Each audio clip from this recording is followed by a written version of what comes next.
Jake the Snake Roberts telling you this, real plain and simple. WGD Weekly. It's got what you need. It's got what you gotta have. Trust me. This is a total package of Lex Luger, and you are listening to WGD Weekly with Steve and the Scum.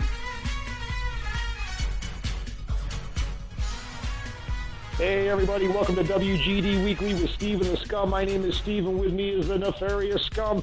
I guess I should say Guten Tag this week, Scum, because we got our man from Germany on the line, Alex Wright. He's going to join us very soon. We got the Beatnik Body Slam coming up today. We thank you all very much for joining us. Give us a follow at WGD Weekly with Steve and the Scum. Scum is going to be a one heck of a week. We got a great guest in Alex Wright calling us from across the pond. Ach-tung, my friend. Always a pleasure to be back with my longtime tag team partner. Always a pleasure to be doing business with the class act that is the boys over at Wrestling's Glory Days on Facebook. Like I said, ach-tung, with a bratwurst and some sauerkraut. We're coming to you from Germany today with Alex Wright, former World Television Champion in WCW, former Tag Team Champion in WCW, former Cruiserweight champion in WCW. I mean, grew up in the business, has feuded with some legendary names in his early days, went on, was there during that big boom period of Monday Nitro, never one that was afraid to, let's say, bust a move to the techno groove back in the late 90s there, 97, 98, before he came back. And wasn't he on the show a couple of weeks back there when they our intercontinental correspondent, wasn't he one of those guys that he brought in? Actually, I think Alex was the only one that came with a valid point, right? At least he wasn't singing that national anthem like Nikolai Volkov. Well, I'll have to tell you a couple of points. Our intercontinental correspondent, Matt, did bring him on the show, and he's very close to earning a demotion to European correspondent, but we'll keep him where he is right now. As a matter of fact, Scum, Alex Wright had some very interesting things to say about the United States of America. We had to cut him off, yet we agreed, so we'll leave that one to the viewer's choice, to our listener's choice. Check that out at our SummerSlam episode. You can catch it on YouTube or on iTunes. But I'll tell you, Scum, something I noticed about Alex Wright, and you touched on it real quick, he may be a better dancer than you. Well, you know, that remains to be seen. I mean, Alex and Disco were quite an entertaining team back in the day, you know. Personally, during that era, especially that late era, the 2000 into the end of WCW, you know, I don't know if either of them could hold a candle to Tank Sinatra back when he was boogieing around as Three Count's biggest fan there, Tank Abbott. So I'll tell you what, if it went down to a dance contest with Alex and Disco, I'll take the big Tank on my side and that right cross that he used to throw, and I'll just stand behind him, and if anything gets a little sketchy, I'll run the other way. How's that? Well, I figured you were going to say you'd call the cops. Well, of course. You know, I'm never one that's afraid to drop a lawsuit, sue somebody, call the cops. You know my game, my friend. Absolutely, Scott. But you know, it brings up an interesting point. You talk about Alex Wright hailing from Germany. He got his start at a very young age with his dad. But, you know, it brings up a good point. Some guys from the glory days of professional wrestling that you can remember, guys that didn't hail from the good old US of A, that really made an impact on the sport of American professional wrestling. A couple of guys come to mind that I wanted to maybe touch base on real quick before we got Alex Wright in the line. Two guys come to mind immediately. A couple of guys by the name of Davey Boy Smith and the Dynamite Kid. Yeah, I mean, two of the greatest. I mean, what a great team the Bulldogs were. You know, a wrestling tragedy with the Dynamite there, you know, wound up, his career was cut short, a lot of injuries and everything, but one of the true innovators of, you know, that quick style. I mean, obviously, one of the men that Alex Wright worked with a lot in his WCW days, the Crippler, Chris Benoit, you know, was a lifelong fan of Dynamite, mimicked his style. Again, it'd take nothing away from it. It was one of the most influential styles ever. Davey Boy was always a favorite of mine. You know, I mean, you talk about British wrestlers that come over. Lord Steven Regal comes to mind. William Regal eventually, and as I guess he would be better known these days. But you know, there's a lot of them. I mean, there's plenty from over. I mean, again, you have the for many years in the mid-'80s, how many Russians did you have in there? Not to get back on Volkov, but I mean, you had Ivan and Nikita, and actually Repo Man there was Russian for a little bit, right? No, yeah, absolutely. However, Scum, if we stayed pure to the fact that they actually hailed from out of the country, a couple other guys come to mind that I really, really enjoy. Wait one second there, Steve. Are you going to tell me that Barry Darsow, Repo Man, Demolition Smash never had a residence in Russia? Well, I can't say that he never had a residence there, Scum. I don't know for sure, but I could probably tell you with some degree of accuracy that the man comes from Minnesota. Yeah, well, all right. Now, it says Minnesota on the presser here that I'm reading. It says Minnesota, but it doesn't say Minnesota, Russia. So there could be a Minnesota in Russia. I really don't know. Right. Well, hey, every now and then, even the Scum is off its game a little bit. So, all right, I stand corrected. Well, I'll give you a couple other names, Scum, and you can give me your opinion on all these guys. I got 3 or 4 guys I want to shoot out at you that are from other than the good old US of A. Luke and Butch, the Sheep Herders, great guys, a bunch of savages. We talked to Luke not too long ago. He's one of my favorites. I love him.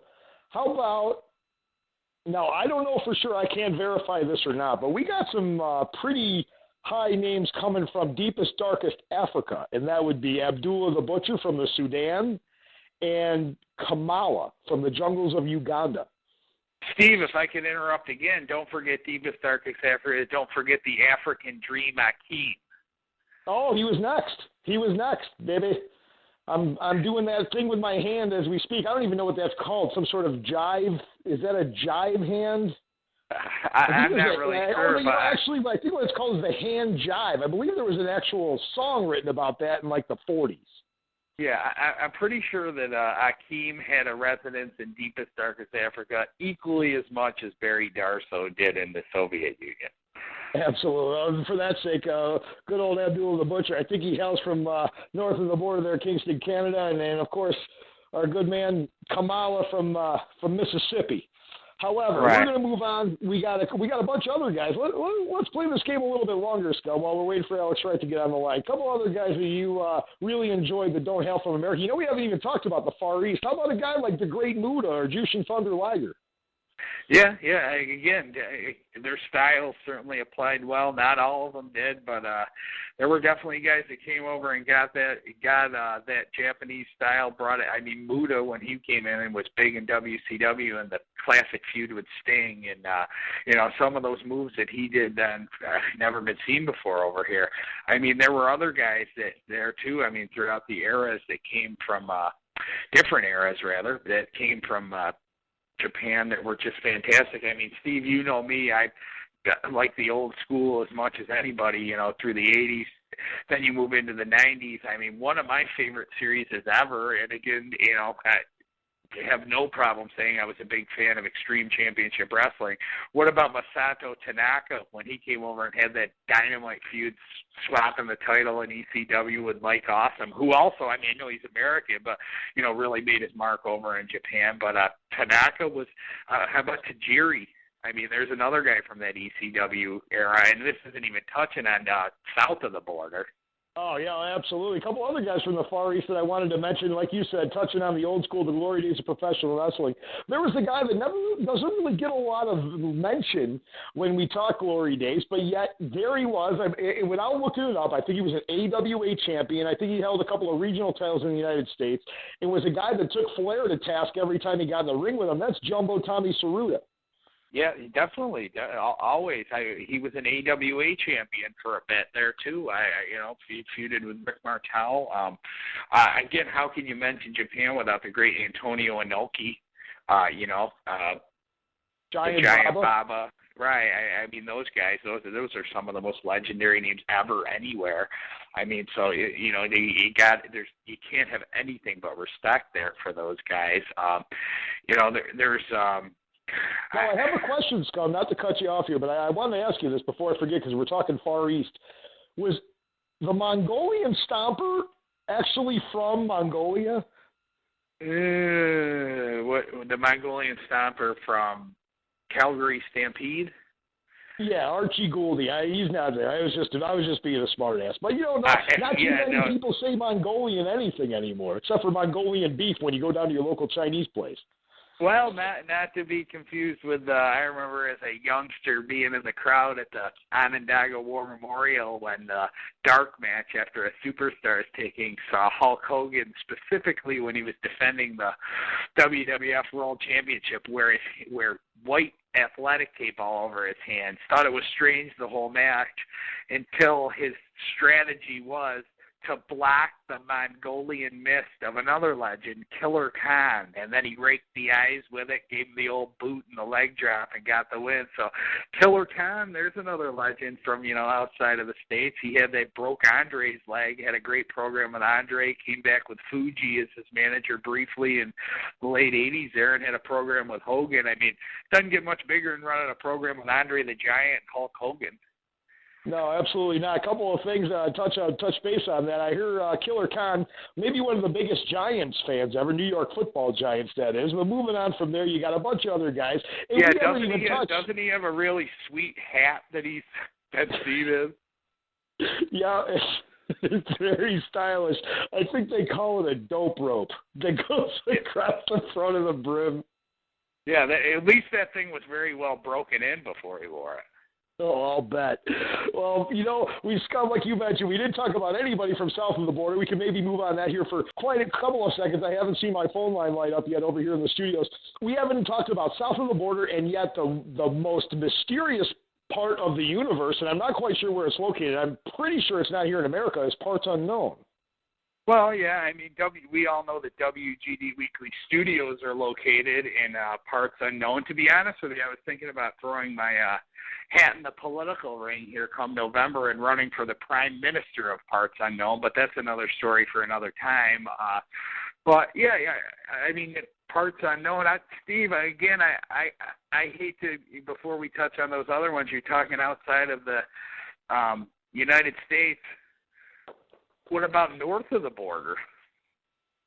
Oh, we could go on for hours. I mean, recently, I know our administrator, Charles, resident Canuck himself, he had a bunch of guys going in the Hall of Fame specifically just from Stampede Wrestling. You got guys like, of course, the Hart family. Now, you could just say that in a big bunch, all like 97 of the Hart family. Great performers, all of them, when they spent their time in the ring, more specifically Owen, late great Owen Hart, Bret the Hitman Hart, and, of course, the patriarch of that family, Stu Hart. Guys that you just never wanted to really mess with in the ring. Some superstars, legends, and Hall of Famers. You got guys like Chris Benoit, Chris Jericho, Lance Storm. So many guys just hailing from Canada that if you wanted to just start a federation of Canadian professional wrestlers where you could have a superstar lineup. Absolutely. Getting back, interesting point about that. Not only were they, a lot of those guys that came through the Hart family training camp or the dungeon up there, the list goes on and on and on. But, those guys, actually, you had brought up our co-administrator over at Glory Days, Charles, who is a Calgary guy himself. A couple weeks back here, I had a conversation with him and just asked him if he had ever been up to the Hart House, and he dropped a few interesting tidbits. Steve, I am a huge Bret Hart fan, always one of my favorites from my youth, and so I couldn't help picking his brain a bit. And an interesting tidbit about how open and how they were to their fans. He said that Stu Hart actually had his phone number listed and welcomed fans to call and talk wrestling with him. Pretty interesting fact about maybe the most legendary figure ever from north of the border that, they would allow the fans up there in Calgary just to give them a ring and talk some wrestling with Stu. Pretty cool stuff, right? Oh, absolutely. And then you got a whole new, you can kind of spin this into a different direction if you think about it, because there's a lot of guys that were born right here in the good old US of A that actually made their mark overseas or in international waters or over, across the border, north or south of the border. Guys like Bad News Brown, Bad News Allen. He's, he certainly spent some time here in the States, made his mark of the World Wrestling Federation, was a bronze medal winner in Montreal in judo. A guy that made probably the biggest impact in wrestling up in Calgary Stampede Wrestling. You got guys like our favorite guys, or a couple of our favorite guys, like Stan Hansen, Bruiser Brody, really made their mark overseas and in Puerto Rico, Japan, of course. plenty of guys that actually took some time out of their careers to spend time overseas and really find a lot of success, Scum.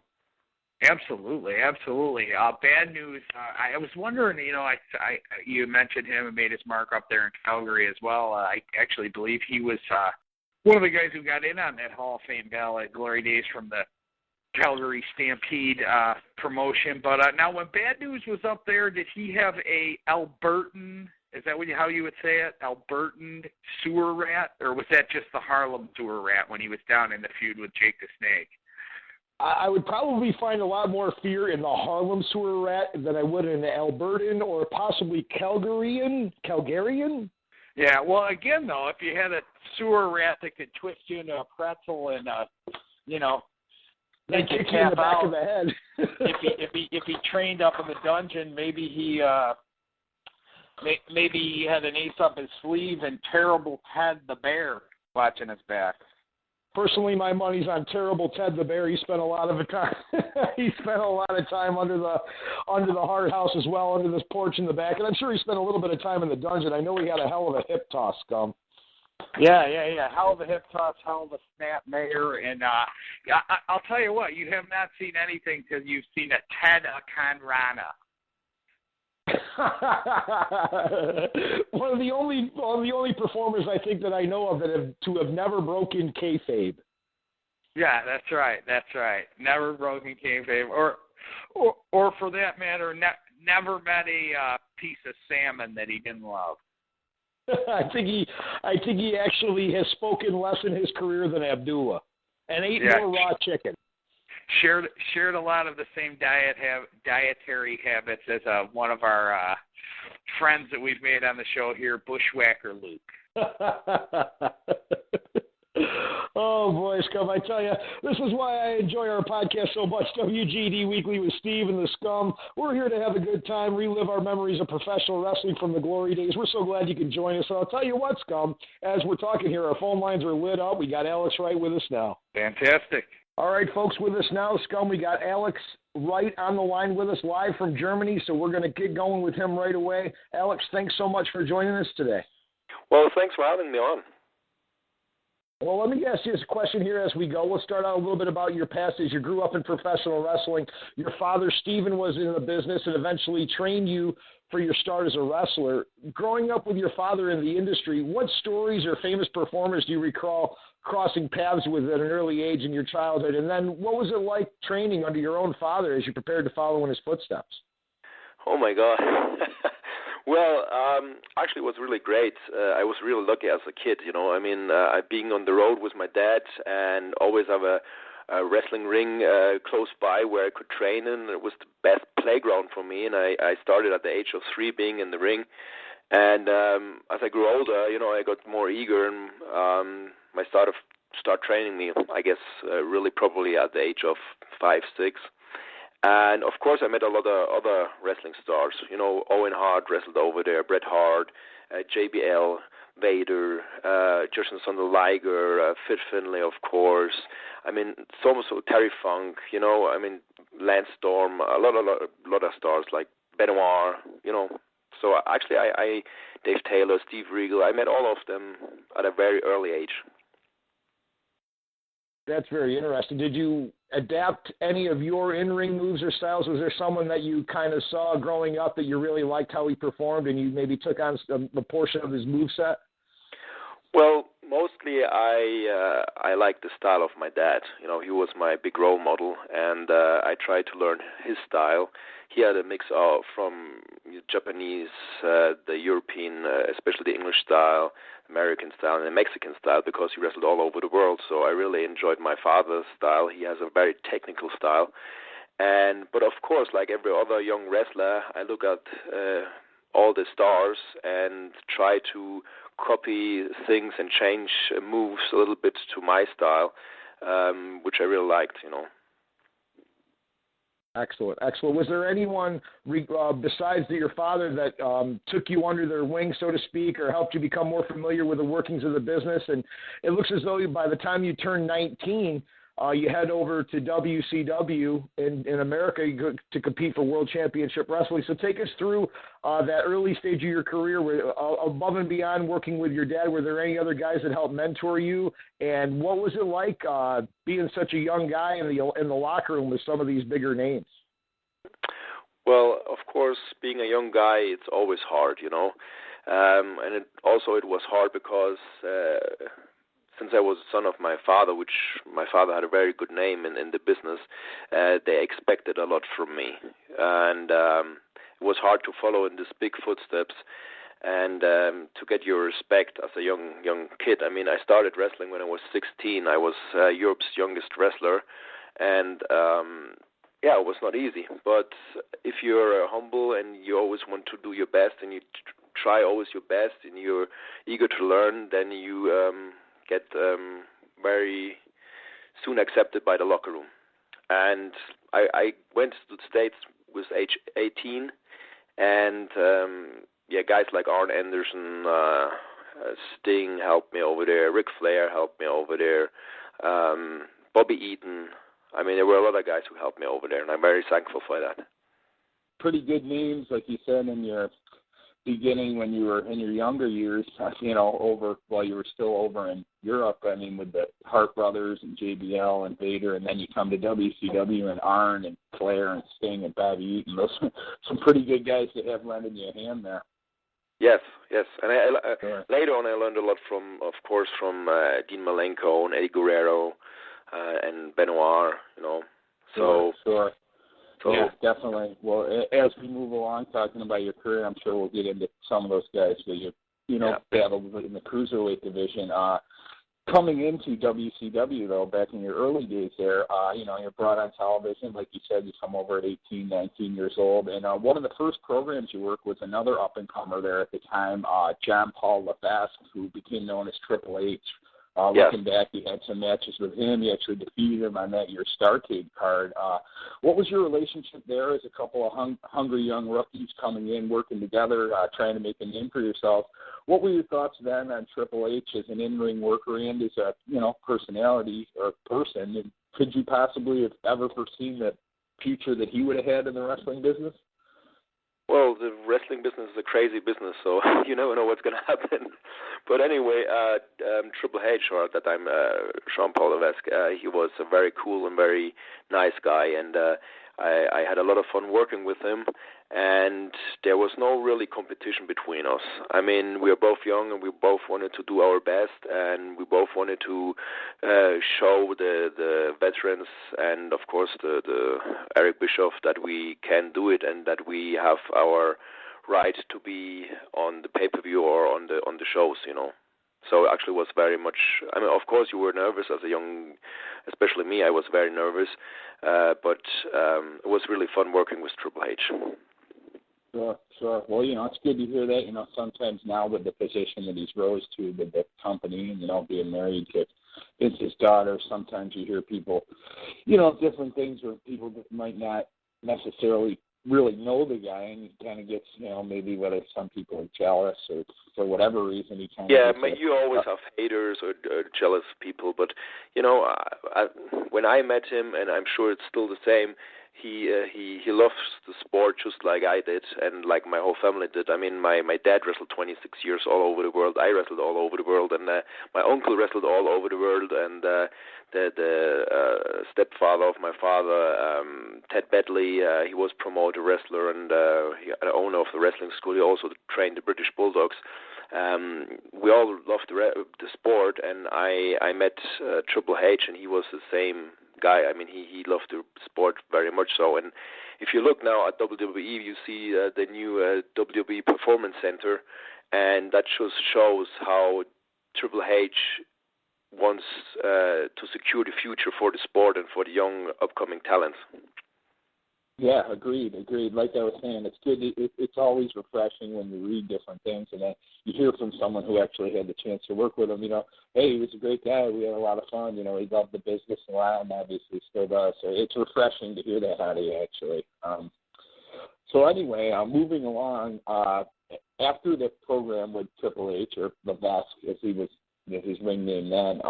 You had a series of matches with a veteran that was in WCW at the time, Paul Roma. I've read a little bit about an incident that happened at the Super Brawl where you squared off with Roma. And what I read, and you can correct me if I'm wrong, is that he was actually terminated from his contract there due to like the actions in the match and let's say negligence and following how things were maybe planned to play out.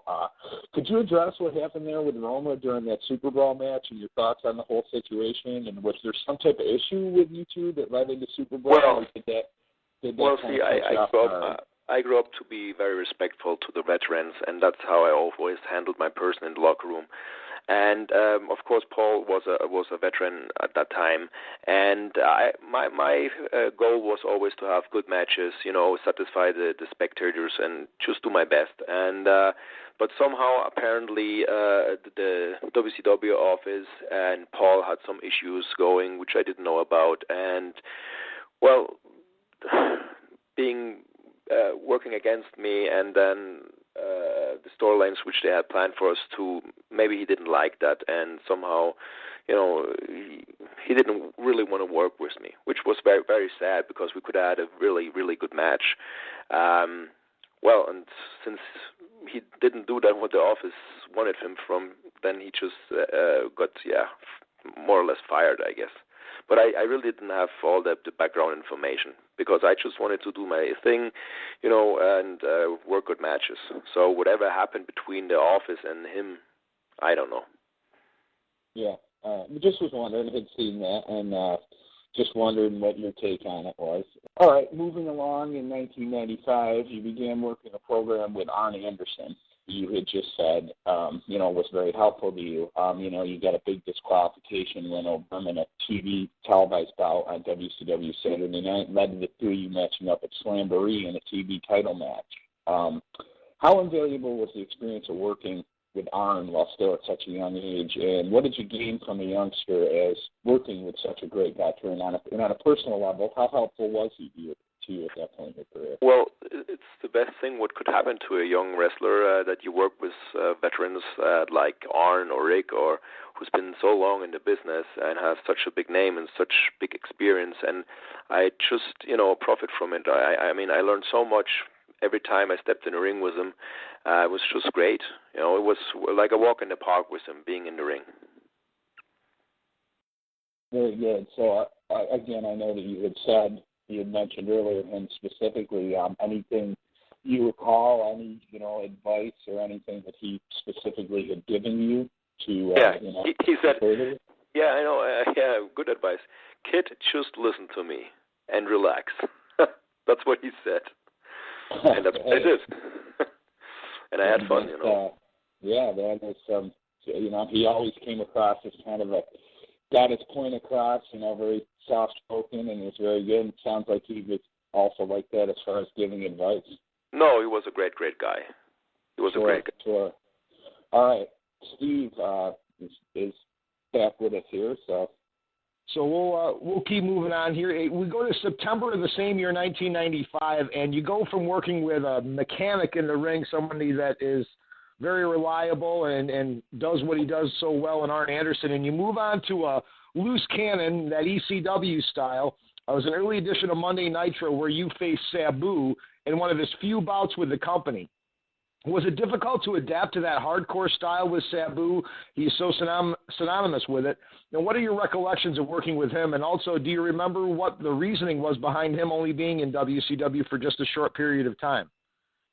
Well, actually, I really was looking forward to working him. A lot of guys didn't like the idea to work him, but I really looked forward to him and to that match. And I must say, I really enjoyed that kind of style of the match. I mean, I liked high flying. I'm a young guy, I like to take risks at that time, and it was really fun working Sabu. I mean, he was a legend, a hardcore legend, and like I said before, every time a young guy like me at that time steps in a ring was a guy from that carat, like with that kind of name in the sport, I just can profit from it, And why he was just that short period of time in WCW, I guess they, he, like you said, he wasn't just a loose cannon in the ring. He was a loose cannon outside the ring also.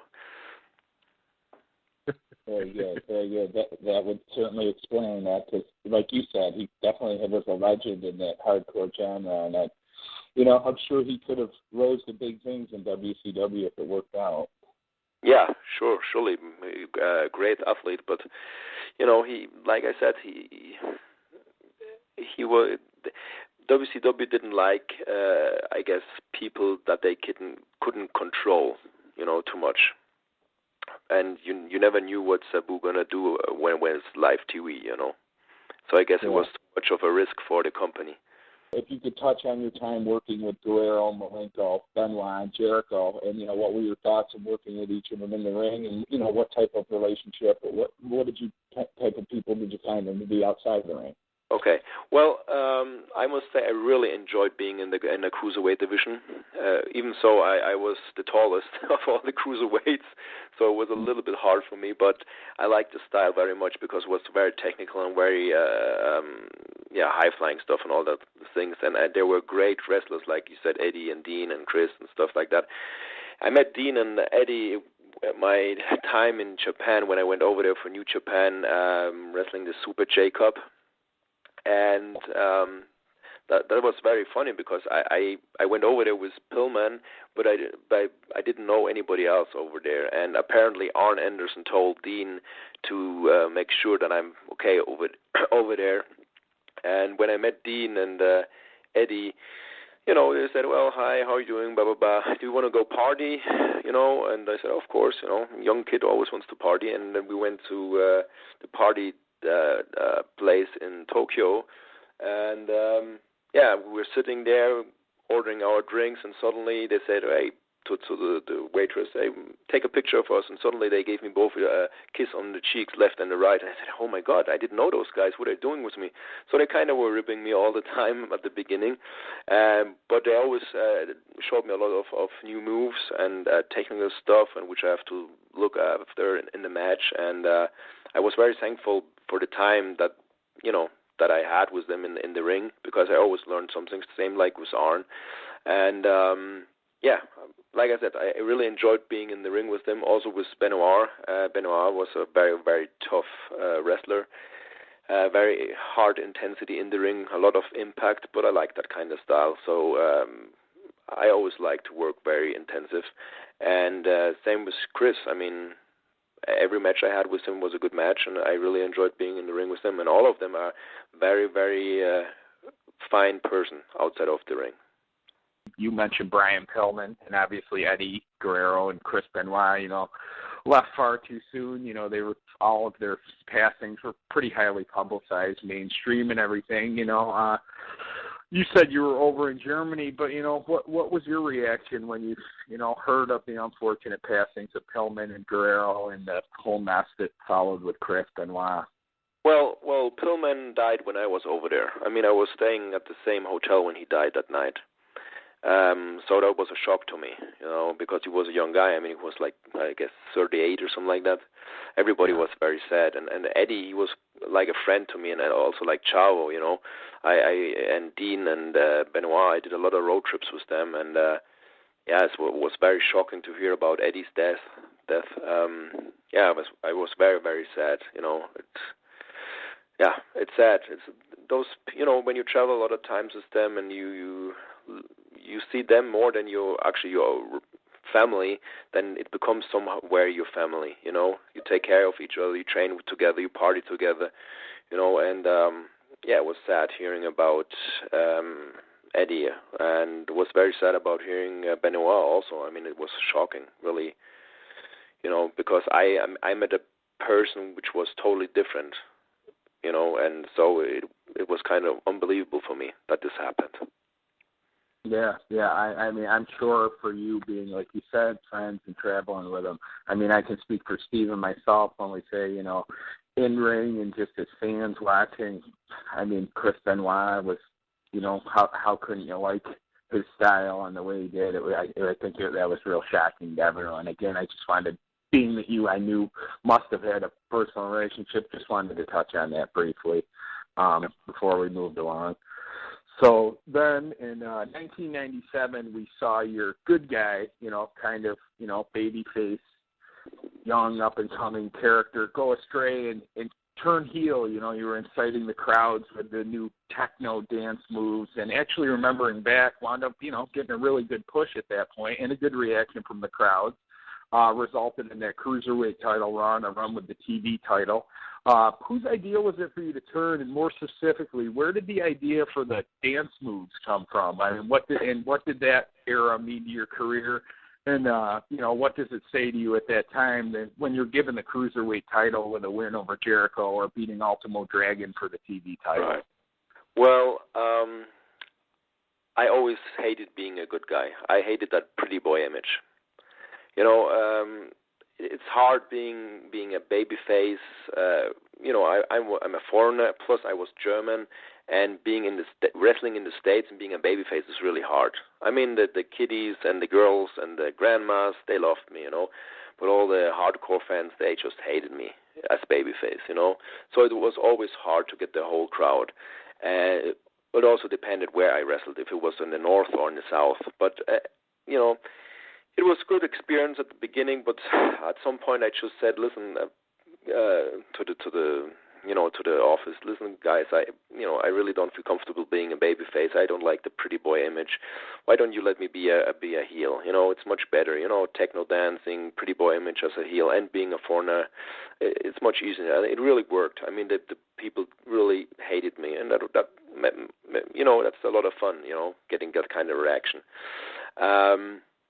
And the dance, the dance is two sides to the dance. One side, I really did not like it because I had a hard time that all the hardcore fans look past the dancing and just look at my wrestling abilities. Because I grew up, I was taught the old school. I'm kind of old school. I like more the sport and the wrestling than the entertainment. But in TV, it's very important to be different than other people and to have something different than the other wrestler. So on one side, it was hard doing the dance, but on the other side, it makes me very famous very quick. I mean, a lot of people knew the guy who dances. And so there's two sides, I mean, it's sport entertainment. What can I say? I'm sure it would be much easier in my career if I would not have had to do the dance, because then other wrestlers would much more, done storylines with me, Because the thing is, in WCW, it's not like WWE. WWE, they really tell you what to do, and the wrestlers, they do it, In WCW, there wasn't that, how shall I say, what's the words in English? They hadn't not that much of a control over the wrestlers, okay? Structure, maybe? They didn't have that much The structure wasn't that hard, Yeah. So if a wrestler, a veteran, said, no, I don't want to do it, then maybe it didn't happen, Sure. Well, I think Steve can vouch for me with what you were saying. I would agree, and I'm sure he would wholeheartedly, but sometimes it's a little bit more fun to be the bad guy. Oh, definitely. I enjoyed it. Sure. It's an interesting thing, too, when you look back at a lot of people that have come, especially from Europe, would always come over initially and be a heel. So I'm sure it was maybe a little bit of a different story. You can pretty much name everybody that's come from overseas, and somewhere along the way they worked the anti-American angle. So I think it would probably be a little bit more down the right track, like you mentioned about not wanting to be a babyface. I think maybe being a heel with some of the things you brought to the table ended up being a little bit more, down the road for success for you there. Yeah. We'll move on to the latter days of WCW, but before we do, we'd be remiss if we didn't hit on another guy that was also known for his dance moves while in that company. You almost seem to be associated with him off and on in storylines as an opponent, as a partner, for almost your entire run in WCW, and that guy's Disco Inferno. By any recollections you seem to hear, is it said Disco was a creative guy with a heck of a sense of humor. What was your personal relationship with him, and did you have any funny disco stories you wanted to share with us? Well, he's a good friend of mine, and he's a great guy, and he's very funny, like you just said, very creative. He has so many good ideas, but also some ideas you really can't do in the sport. It's too much. But anyway, I had a lot of fun with him being on the road. We traveled a lot together, and being with him in a tag team was okay. But I preferred to be a singles wrestler because I really didn't like to share my spotlight. So. But as a guy, it was very funny. You know, I've been on the road with him and Kid Man, and we traveled together. I had shared a room together, and as soon as we walked into the room, Kidman and Disco were brawling in the whole room, and I said, "Oh my God, what's going on here?" You know, I mean, we had always fun on the road. Good guy, really good guy. Nice. Well, we've always heard some funny stories about him going into the booking meetings and saying, you know, let's get some aliens involved or something crazy. So it's always interesting. That's what I meant. You know, he had 10 great ideas, and 5 of them you can't do because they're just overdone. You know. Yeah, well, we move on to the later stages of WCW, and comes your big character change. You get repackaged, and we start seeing vignettes on Nitro leading up to your return as Berlin. When you finally debut in your initial promo, you call out Buff Bagwell as a typical American, seeming to set the groundwork for a feud between the two of you, but that never really plays out. First, who comes up with the idea of the name Berlin, and why was that character change brought about to begin with? And also, you were actually scheduled at Fall Brawl of 1999 to face off with Bagwell right after your debut, but that match never happened. Was there a specific reason why the Bagwell match and that feud never really took off? And please explain, or maybe go into detail as to why that never got off the ground. Well, the change of the character was my idea. I mean, I was very badly injured in '97, where I was a day blind because I had a bleeding in the head. I had a match against Prince Ikea on Nitro, and he gave me an enziguri kick, and then I had a bleeding, and I turned blind during the match, but I finished the match, and when I walked back, I was totally blind. And then I had to take a break for a couple months, and I had to start learning to walk again and to move again, taking slowly bumps and all that stuff. And I said, well, this time off, it would be a good chance to do my character over, you know, to do something totally different and finally go away from that pretty boy image. I really did not like that. And so I came up with that, and Dusty Rhodes was involved, and my wife, and also DDP. And, you know, it was kind of like an old style vampire gothic character. And,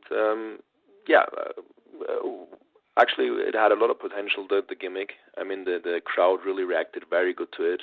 And there are a couple things which happened. That was right at the time when the Columbine shooting was shortly before, a couple months before. Then WCW, the office was kind of changing and transferring from Eric Bischoff to Vince Russo and stuff like that. Nobody really knew what was going on, how the future of the company is. And, why the match didn't happen with Bagwell, I really don't know. I mean, I heard rumors about it, but it's just rumors. I mean, you know, I'm a professional. If the company said do this, or you're going to be in this storyline, or do that in the match, or whatever, you know, I did it. I was, you know, I'm old school. I'm a pro. You know, they pay me, and I do it. But you know why Bagwell didn't want to do the match, or if he didn't want to match, I don't know. You have to ask him, or somebody from the WCW office at that time. That's very interesting. Now, you mentioned that changeover in creative power from Eric Bischoff to Vince Russo. What was your initial opinion, and as you spent some time working with him, with Vince Russo? Well, first I have to say that Eric Bischoff was a very good and smart businessman, and he was always reliable and fair. You know, I mean, he really brought the company to the biggest heights. You know, and Vince Russo, well, you know, I really didn't work that long with him. I just know, you know, he was the reason why my gimmick was dropped, and that's enough for me. I mean, there were so many things when Russo started in the company, so many storylines which I really did not like, and a lot of other wrestlers did not like it either. I mean, all the guys were still there, like Dean, Eddie, Benoit, me, Lance Storm, Jericho, and Sting, and all those guys, and DDP and stuff like that. And if a booker does a storyline where an actor, what's the name of that actor who won our World Heavyweight title? Arquette. It's just the shits. I mean, that was the biggest belt in our company, and so many great wrestlers held the title. That's just too much. And you could actually see how the spectators, the fans were less and less at the shows, and the ratings were going down, and it was just, I really didn't like the time working on them. It seems throughout the board, as we've spoken to some folks that have been through that time frame working in WCW at the time, it's pretty much unilateral that everybody agrees it was just kind of a mess going into the waning days of WCW, and then bam, Vince McMahon comes into the picture and buys out WCW, moving on with the WWF. We've seen in some older interviews you've done where you address this point, noting that you were still under contract with AOL Time Warner at the time, and also, though, you were saying that due to the backstage politics and such at WCW at the time, that you simply needed a break. So to start off, could you address more specifically and maybe give us a few instances of that backstage politics that you were speaking of and that made you want to take a step out of the business in those later days of WCW? And was there ever any interest from you or any shown from Vince McMahon or the WWF to have you come in during some point during the Invasion angle and have Alex Wright come in as part of the WCW team? Well, in general, backstage politics are the shit, for the company and for the boys. And because of that, the morale in the locker room was very bad. And, I was one of the few wrestlers which were on the contract directly with Time Warner. And when Vince McMahon bought WCW, he couldn't buy my contract. And what WWE offered the buyout was not enough for me to say, okay, I go to WWE. But on the other hand, I was totally burned out mentally and physical. I've been with the company straight for almost 9.5 years.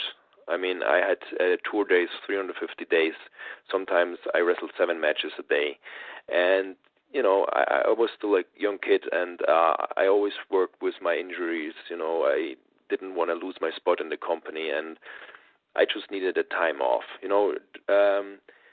WWE approached me afterwards twice, and I was very honored for that, and actually very happy. But on the other side, I said to them, "Thank you very much. I'm very honored, but I'm not able to do that right now. What do you want from me? I'm a guy, when I step in the ring, I want to give 180%, for the promotion, for the fans, and for myself also. And if I can't do that, I will not step in the ring." And that was the point at that time. I just, like I said, being straight on the road, and plus the backstage politics. I mean, I was still a young guy at that time. I mean, I started in WCW at age 18. Most of my colleagues were 30, mid-30s. I had a very hard time to get my respect at the beginning, and once I had it, it was still always hard,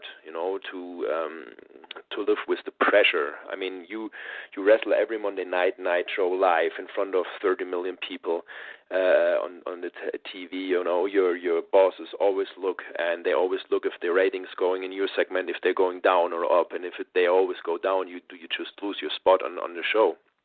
So it was a lot of pressure always. Plus being on the road, I was married, I'm still married, and I wanted to have kids. My whole family lived still in Germany, same with my wife's family, and I said, if I don't use now a time to regenerate mentally and physically, I most likely will end up as some of my other colleagues, and I didn't want to end like that. And that's why I thankfully said no to the offer from WWE, and went back to Germany and started my other projects, my other dream, which I had to secure the sport here in Germany, and I opened up my wrestling school, The Right Stuff. which is now in the 6th year, and I have over 120 students, and I'm booked for months, and I have a lot of really good talents here. So that makes me really happy also. That's some fantastic stuff. Now, Alex, you just briefly touched on what you do with the Right Stuff Pro Wrestling School. I got the website here, folks, www.prowrestlingschool.de. Anybody over in the European nation want to take a crack at being a pro wrestler, it sounds like Alex Wright's got a great school for you. We got a Facebook page here, a new.wrestling1 at Facebook. European Championship Wrestling, something you've also been involved in at new-wrestling.de. Tell us a little bit about the New European Championship Wrestling outfit. Well, I'm the CEO and the founder of New European Championship Wrestling. We run regular once-a-month wrestling shows with national and international talent. We are the top German wrestling promotion right now in sports entertainment. We're growing. We started, we had a first show in 2009. It was kind of like a tryout show, if it works here. And then since 2011, we produce in our own individual equipped wrestling hall monthly events, and that's I think, it doesn't exist like that in Germany or in the spoken contracts like that. It's similar like a Center Stage, which WCW had when they produced Saturday Night. I have a little production hall, and we tape them and put them on DVD and on the internet, on YouTube and stuff like that. Very interesting. I actually live just a couple of miles from Center Stage here in Atlanta, so I know exactly what you're speaking of. So it's a pretty sizable arena to have something going in on a consistent basis, so that's great. Is there anything else that you're working with, Alex, that you wanted to get out there and let our listeners know about? No, that's enough. I mean, just my promotion, New European Championship Wrestling. That's www.new-wrestling.de, and we're also on Facebook, NEW1 Wrestling. I know, NEW Wrestling 1 is it. The other one is YouTube. And, just look around. I would be very thankful if you give us a chance here in Europe also. My boys always try their best. And we also have once a year an Extreme show, which are very famous here already. Check us out. That's fantastic stuff. Now, I know Scum wanted to ask you just a brief question here, so I'm going to turn you over to him. But, folks, as we're talking here, we got tons of outlets for you guys to check out New European Championship Wrestling. Alex just mentioned his YouTube channel. That's New One Wrestling at YouTube. Official Facebook account of the Right Stuff Pro Wrestling School. That's at Facebook, tws.prowrestlingschool. Alex Wright on Twitter, Alex_Wright_123. You're all over the internet, man. Well, if you don't have a budget like the big companies, you have to do what you can, to get out the word, right? Spread the word. Yeah, absolutely. I know that myself and the Scum are working on that as we speak as well. But I'm going to turn it over to Scum and say thank you very much, Alex. We really appreciate it. Scum's got one more thing he wanted to ask you. Well, thank you very much. Yeah, no, I just wanted to say, we really appreciate you coming on with us, and we're looking forward to checking out a little bit more of your stuff that you're doing with your promotion over there. I just wanted to ask you if you would, just because we have not had anyone from Germany or over in Europe on the show yet, I thought it would be cool if before you went, maybe we could use in promoting the interview, if you could do that promo that we had asked you before, if you could do one for us in German. In German? Oh, okay. Achtung, Achtung, hier spricht Alex Wright und ihr hört Wrestling Glory Days hier auf Facebook, WGD Weekly. Viel Spaß dabei. That's awesome. That I just thought that would be cool, kind of to use for if any of your fans of your company were hearing it, that we could have that promo spot. So I appreciate it. Thanks. Oh, okay. Well, if you send me the link or whatever, then I post it on my sites also. Okay, great. We'll make sure to do that. I will be in touch then, and thanks again for coming on. That was fantastic. We really appreciate it, Alex. I thank you having me on, and I hope my English wasn't that bad. I don't get a lot of practice lately living in Germany, so it's hard talking in English for me. Yeah. Well, honestly, with some of the sound that we've had some issues with our sound, that's why we do the thing first. And coming from where the distance you're at, sounded fantastic. We appreciate it. Right. Yeah, there's been no delay or anything. We really appreciate it, Alex. Thanks so much. Thank you. I appreciate it too. Bye. Talk to you. Okay. Bye now. Take care. All right, Scum. There we have it. We got Alex Wright on the line. That was some fantastic stuff from him, going through the whole course of his whole career. Starting out, I think he said he started at pro wrestling at like the age of 2 months old or something along those lines. Yeah. I think he said 3 years old, actually. I mean, hitting the ropes hard at 3. That's pretty impressive. I mean, and what a laundry list of names when he was growing up and overseas JBL, Bradshaw, Bratton, Owen Hart, Vader, Jushin Liger, of course, Fit Finley, Steven Regal. I mean, then in WCW days with Arn Anderson and Sting and Flair and Bobby Eaton. And what great influence this guy has. I mean, coming up. I mean, he's only 19, 20 years old when he comes over to WCW, Steve. I mean, unbelievable. What an upbringing. What a great interview. I mean, I got to admit, I on the Russo scale, we're 2 out of our last 3 not big fans of the guy. I know we don't need to go into that again. Lex didn't seem to mind too much last week, but Alex Wright kind of shared the old Larry analogy, as I believe our friend Alex just put it. He considered that point in time to be the shits. Yeah, that seems to be a common terminology among the world of professional wrestling, the drizzling shits. So that's something to be holding in and of itself. But, everybody's got a difference of opinion, and I certainly can tell from, being on the Internet forever that I think we're in the minority when it comes to being huge fans of Vince Russo. But, moving along from there, a couple of things I got out of it. It was the work rate with him. He really worked hard, and he's a very proud man. He's very proud of the things that he's done in the ring. He held a ton of titles. He was a great worker, and I think maybe it was his physique being taller and lanky against the smaller, compact sizes, let's say a Japanese or a Mexican cruiserweight. Just the difference in the way he looked and the way he operated in the ring kind of stood him out in that cruiserweight division. Yeah, absolutely. I mean, he touched on that. He kind of chuckled at I was a lot taller than those guys, but he loved working in there. Steve, getting back real quick to what you were saying, and I never quite understood that terminology, the shits or the drizzling shits. But I hope they're not touching on that spot at WrestleMania 13 when Big Sid went up for the tombstone. Oh boy! Well, I tell you what, and I read it in Chris Jericho's book, Undisputed. I believe that is a term that Vince McMahon coined.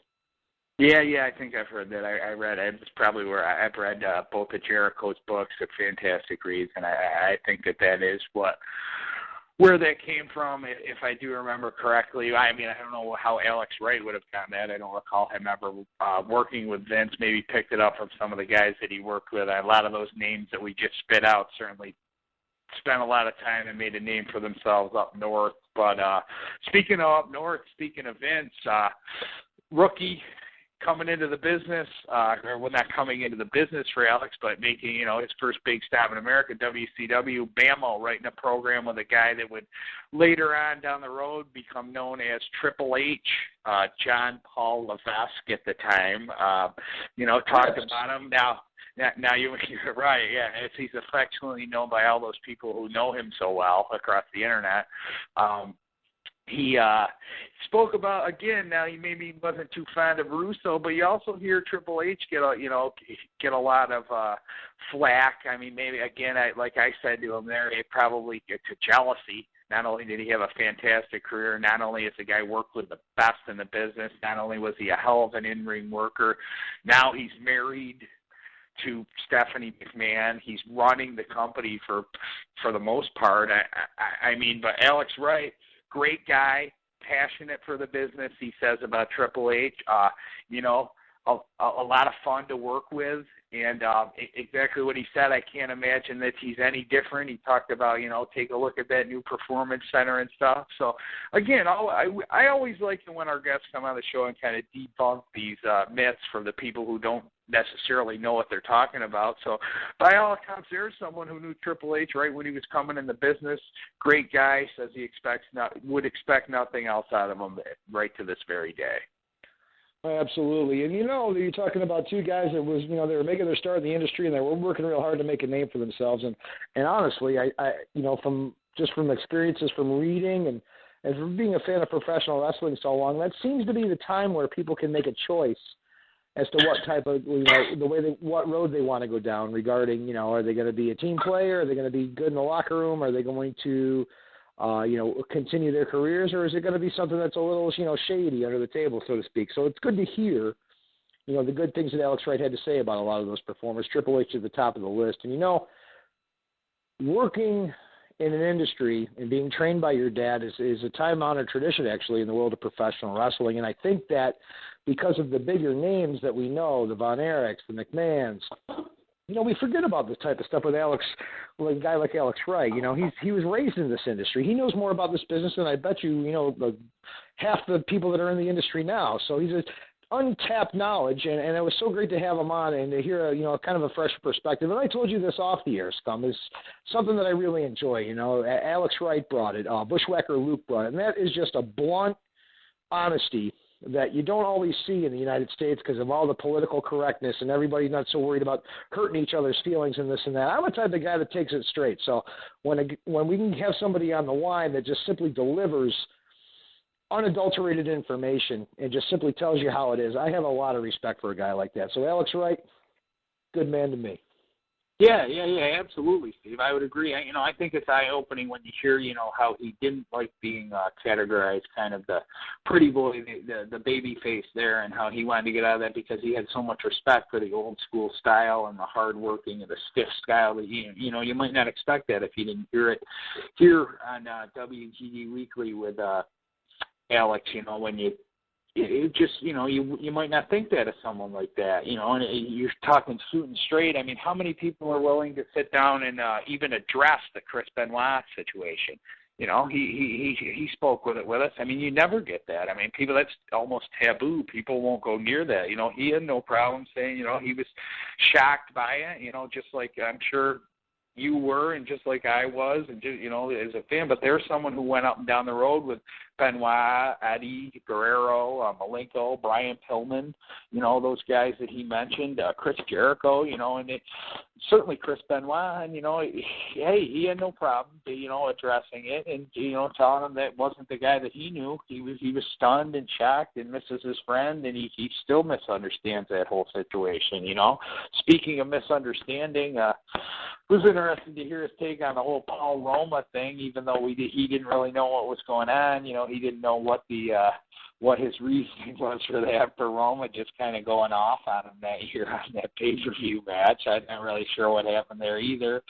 Interesting take that the brief WCW stop of Sabu kind of was cut short because they never knew what the hell the guy was going to do. That's kind of expected. And one other thing that I was surprised that he brought up, I definitely never heard this, is, and this speaks to the toughness and that shooting style that he grew up with, finished a match on WCW Nitro with Prince Iakea. He got hit with an enziguri kick, and it knocked him blind.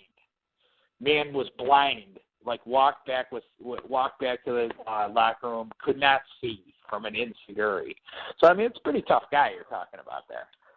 Yeah, totally. And that's that blunt honesty I was referring to when referring to Chris Benoit. And another thing that was pretty interesting is something I didn't know. He was in the hotel room the night that, the unfortunate incidents happened with Brian Pillman. So a lot of tragedy happens in that late 90s period of professional wrestling.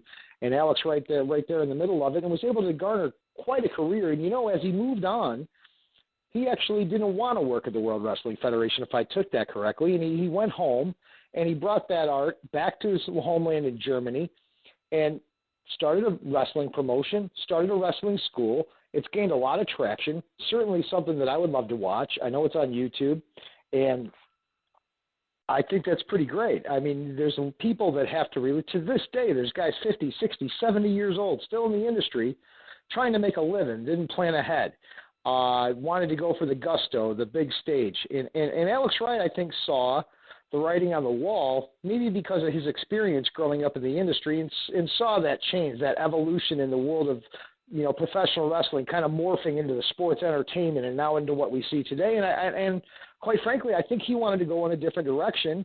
And, some people might say they don't blame him. Hey, there's something to be said for that. You've made a good living. You know, you saw your time.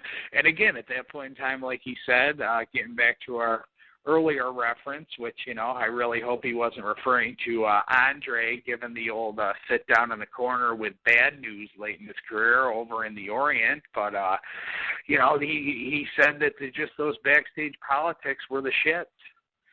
And he just didn't want to work anymore at that point in time. He wanted to take a step back, and he said he was under contract with Time Warner, AOL, and, you know, it would have been a while anyway. So, you know, there wasn't much of an option there. So, you know, just like when we spoke last week with the total package, I mean, some of those guys were under contract. Some of them probably would have liked to get in there. Yeah, they would have added to the invasion or whatever. But, you know, Alex Wright was somebody who just, you know, wanted to take a step back and, you know, had seen enough in those last days of WCW. He, you know, took what he had. He went home. You know, now he's got years later, he's helping the young guys, just like some of the veterans like Arn Anderson and that he had mentioned, and Bobby Eaton and Ric Flair and Sting, you know, that helped him. So, I mean, he's given back to the business that he grew up in, and there's something to be said for that. It's admirable. You know, I certainly admire it. And I gained a lot of respect for Alex. We really appreciate him coming on here today. Absolutely. And you know what, the craziest thing, or the biggest thing that I've seen so far in being able to be a part of this show with you, Scum, is having these guys on as our guests and kind of seeing the human side of them. And Alex Wright has a lot to bring to the table just as a member of society. He's really got his head screwed on straight. He's with his wife. He seems to live a straight and narrow lifestyle regarding drugs and alcohol. Seems to live a life of moderation, which is something to be said once again. The world of professional wrestling, we've seen a lot of crazy things. I mean, there's sites dedicated to just the worst of professional wrestling. There's sites dedicated to solely to one character even. So it's good to see a person that just took the world of professional wrestling and used it for what it was for, and that was for a career, to make some money, and to go on to the ventures that you wanted to do and not be a slave to the grind, so to speak. So good for him. Props to him for that. And you know something that we didn't talk about? You mentioned about the waning days of WCW. What about his Berlin character, Scum? What did you think of that? I thought it was great, and I thought it was really interesting that he thought of that gimmick. Yeah, I thought it was cool. You know, again, at the time, it was right before they swapped. You know, it was when Bischoff had come out of power. It was that Fall Brawl right before they brought in the WWF writers, Vince Russo and Ed Ferrara. It was supposed to be him and Buff, and they just had premiered the character, and it came on. To me, it was unfortunate because I thought when it first came, you know, I didn't know where they were going to go with it. You could always get the foreign heel character over, you know, and it seemed like it had some steam. But then it was probably under a month before the whole programming changed and everything. So the timing of it, I just think, wasn't that good. I mean, he said he worked with Dallas Page and Dusty Rhodes on it. So, I mean, there was obviously some good wrestling minds behind it, and Alex, you know, came up with it on his own, wanted to do something different, you know, and for whatever reason, we heard what he had to say about what he thought the reasoning of it getting swapped out, but it just didn't work. You know, when those writers came in, you know, they had Alex. I remember he was feuding. He had his corner guy, the Wall, who was a big monster that, you know, came in and did some good work, did some big power moves, you know, and I remember he was feuding at first there when they had to switch over the writers with the Russo Ferrara team, and he feuded with Vampiro, and, you know, granted, I thought it was a little strange that they had the Misfits out there with Vampiro and stuff, but you know, I just don't think it had the chance. I think the timing of it was lousy, and I think that's probably why it didn't work. But yeah, I mean, I liked it. I thought it had potential. Now, when you say Vampiro, you're referring to Vampiro. Well, yeah, one and the same. Yes, that was that same era for sure. You know, not a lot of people too fond of that one, but yeah. Well, you know. You know, speaking on that, Scum, I wanted to make quick mention of you were talking about the foreign heel and how well that went over. Now, I'm a big fan as well as you of the recently retired Jim Ross, JR, good old JR. I heard him recently on record saying that, you know, we may remember, because of our age and where we live regionally in our lives, about all the foreign heels that came through the World Wrestling Federation. The Iron Sheik and Nikolai Volkov come to mind immediately. All the anti-American stuff, the Sergeant Slaughter angle with Colonel Mustafa, the Iron Sheik, and, of course, our recent visitor to our show, General Adnan.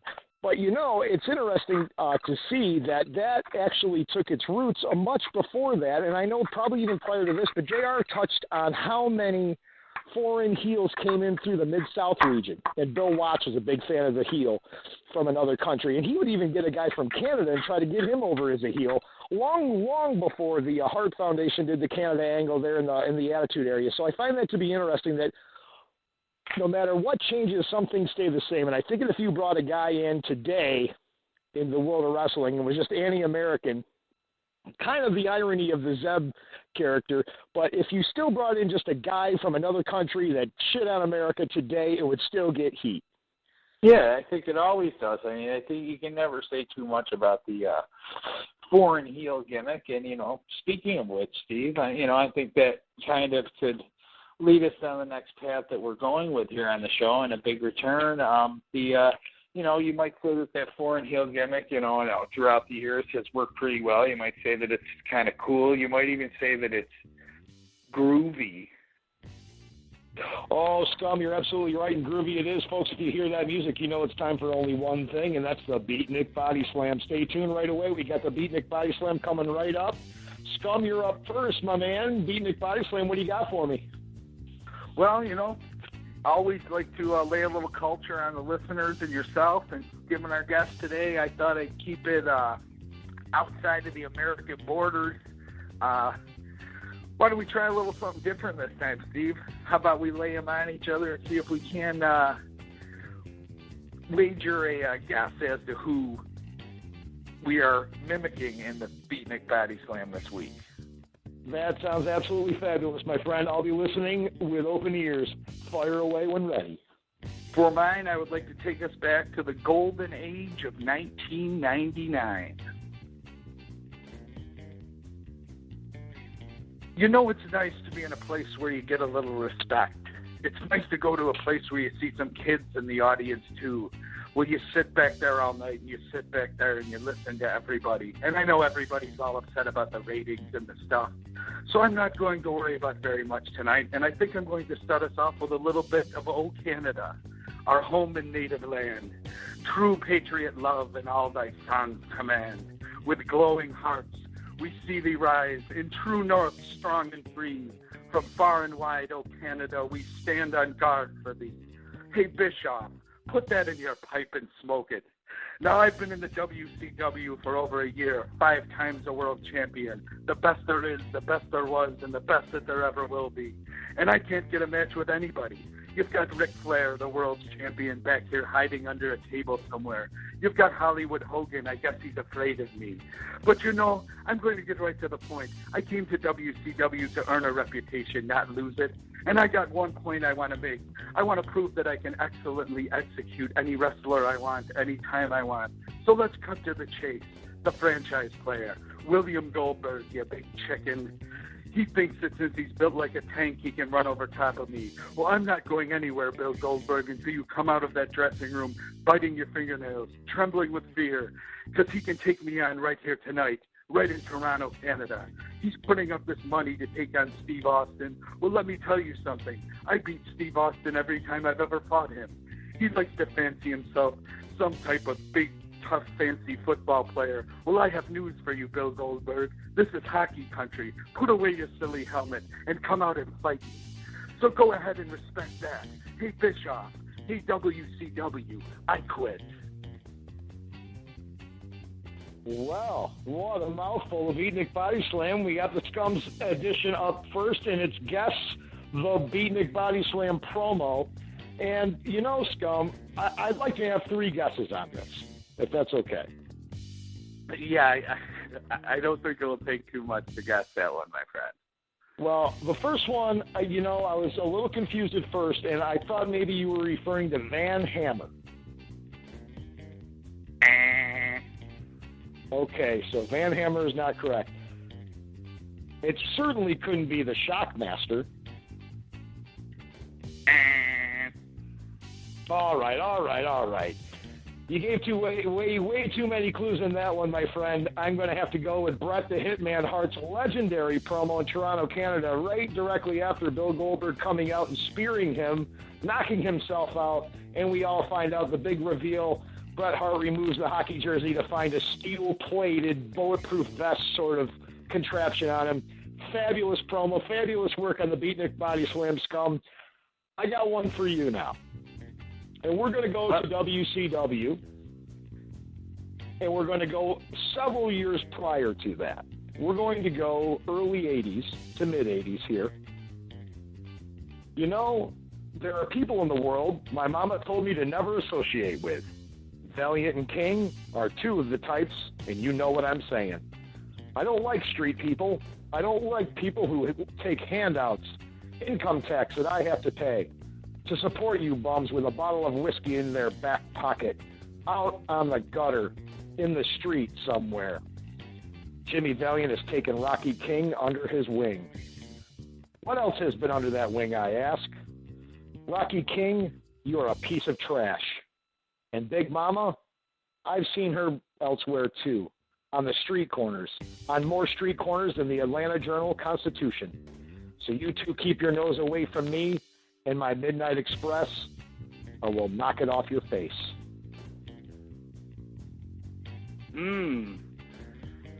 Very deep, very groovy, if I don't say so myself. That's a tough one. I will wager my first guess, given the reference to Jimmy Valiant, and that I've never seen these two men in the same room at the same time. Sticking with the three guess format, would that be Charlie Brown? Not this time. Charlie Brown's a good one, though. Not Charlie Brown. You must admit, you never saw him and Valiant in the same room at the same time. Absolutely not. Never have, never will. Okay, well, it sounded as though that man may have been representing somebody. So thinking back to that era in World Championship Wrestling, I guess I will have to go with, was that the Perfect 10 Baby Doll? It was not the Perfect 10 Baby Doll, however. I hear she's got a little thing for the Scum. That remains to be seen. Not going to get too into that, but maybe Baby Doll had a little something in common with that Atlanta Constitutional Journal that you're referring to back in the day. No, all kidding aside, I'd have to go out on a limb and say that's one of the all-time greatest talkers in the history of the business. A favorite of yours and a favorite of mine, the Louisville Slugger, James E. Cornette. Bingo, absolutely right. And anytime we got to talk about Jim Cornette, it's fucking Vader. Anyway, we'll move on from there. The Beatnik Body Slam, folks. We had a couple of crazy ones this week. We got Bret Hart's legendary speech out of Toronto, Canada, and a little gem I dug up in an old-school rivalry with the Midnight Express and James E. Cornette going up against Jimmy Valiant and Rocky King. So if you can kind of maybe date the promo by the characters in it, definitely going glory days on this, folks. And as you can see, the glory days are going to spread out from the start of the industry up until about 2003 or so. We go about 10 years back, and that's about it. Scum, what a wild night here. We had Alex Wright, we had the Beatnik Body Slam, and now I'm not going to tell our listeners, this is about the time when we tell our listeners to tune in next week because we got a stellar guest, and we have a stellar guest. We have a guest that's so stellar, he is absolutely out of this world. I'm not going to give you any clues, and I'm not going to let you know who it is this time. But, folks, do not miss next week's episode. It's going to be fantastic. Scum? I would agree with you. Of all the irons in that fire, this might be the white hottest flaming iron that we've had yet. This is certainly someone who has no problem opening it up and saying what he's thinking, saying what he's feeling. Zero in the way of filter with this man, and I know you can agree with that, Steve. In case you were wondering, though, still out of breath from that promo from Toronto here. That had very little, if anything, nothing at all to do with all this talk about Baby Doll. Strictly from the Brett promo. One of my favorites of all time, by the way. Well, absolutely. And listen, it's okay to have a little something going with the Perfect 10 there, Baby Doll. She's still pretty good looking, man. You go, Scum. Yeah, well, I'm surprised that with that Perfect 10 comment that some idiot doesn't throw one of those pictures up on the forum saying that she's become a 4 out of 10. At this stage of the game, at her age, 4 out of 10 still ain't bad. But I'll give her a perfect 10 still myself, because we are the glory days of professional wrestling right here at WGD Weekly.